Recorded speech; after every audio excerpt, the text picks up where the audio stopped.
Today we're going to be talking about sulfonylureas. So, sulfonylureas are true oral hypoglycemics for patients with diabetes type 2. Ding, ding, ding, they are true oral hypoglycemics for diabetes type 2. They are only useful for patients with some endogenous insulin secretion. Again, ding, ding, ding, only useful for patients with some endogenous insulin secretion.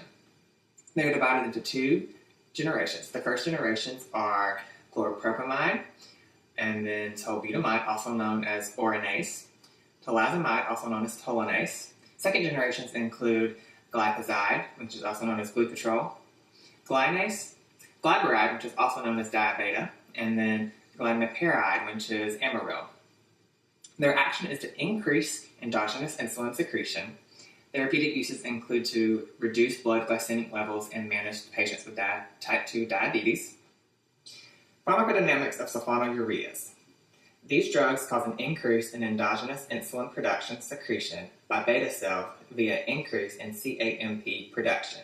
There is potential to increase binding between insulin and receptors, or even increase the number of receptors, which may improve tissue utilization of insulin. Pharmacokinetics of sulfonylureas. The absorption. These drugs are well absorbed after administration with food, except for glucotrol, which is delayed by food. Glucotrol, diabeta, and tolanase should be taken 30 minutes prior to a meal. Distribution. These drugs are highly protein bound, up to 99% to plasma proteins, especially albumin. First generations are more likely to be displaced by drugs that compete to binding proteins, such as warfarin.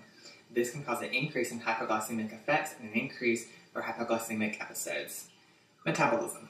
All drugs in this class are metabolized to active or inactive metabolites via the liver in the CYP2C9. Liver disease will decrease the metabolism and increase the hypoglycemic effects. In these situations, one should use glucotrol, diabeta, or Oronase. Metabolism also affects the duration of the hypoglycemic effects. For excretion, first generations are excreted 100% via the urine. Second generations are urine and feces. Chloropropamide, the half-life is extended in renal disease related to urine pH alterations. Pharmacotherapeutics. Precautions.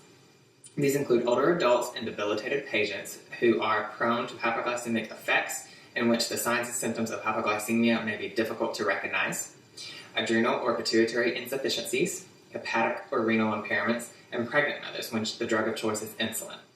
Contraindications. Hypersensitivity and cross-sensitivity occur with use of other sulfonamides, such as thiazide diuretics. Nursing mothers should discontinue this drug 2 to 4 weeks before delivery.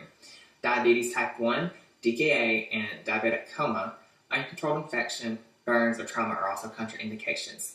There is also an associated risk for increased CV mortality associated with Oronase, but this was also extended to the whole class due to the drug similarities. Adverse drug reactions. Hypoglycemia, which also there's an increase for hypoglycemia with alcohol intake, decreased caloric intake, or coupled with a second glucose-lowering agent. GI disturbances, which include nausea, diarrhea, heartburn, weight gain, rare GI side effect with this cholestatic jaundice, and if this occurs, DC immediately and contact your provider.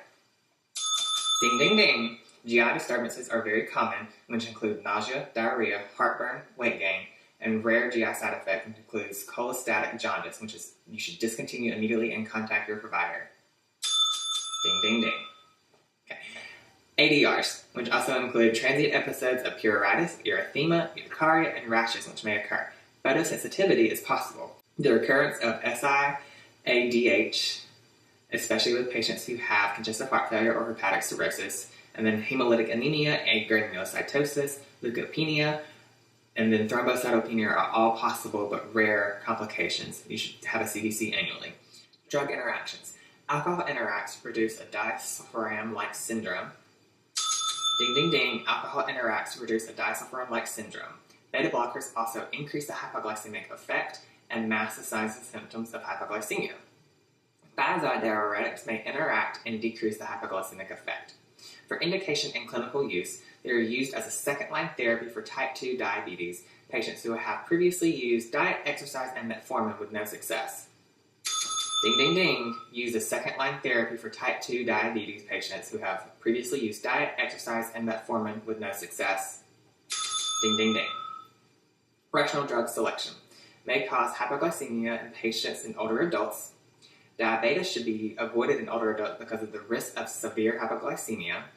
Glucotrol and oronase are reasonable choices with renal impairments related to the oxidation to inactive metabolites via the liver. Second generations are best at minimizing drug interactions and have the added benefit of once daily administration monitoring. A1C should be conducted at baseline and every 3 months while adjusting, and then Q6 months. Liver function and renal function should also be monitored. A CBC should also be conducted at baseline and annually unless symptomatic, and then daily self-monitored blood glucose level. Patient education. These should be taken exactly as prescribed, preferably before or with the morning meal. The dose should not be taken if the patient is unable to eat. Only Amaryl is labeled for concurrent use with insulin. Lifestyle management.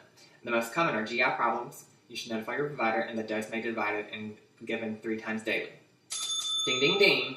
Most common are GI problems, which you should notify the provider, and the dose may be divided and given twice daily.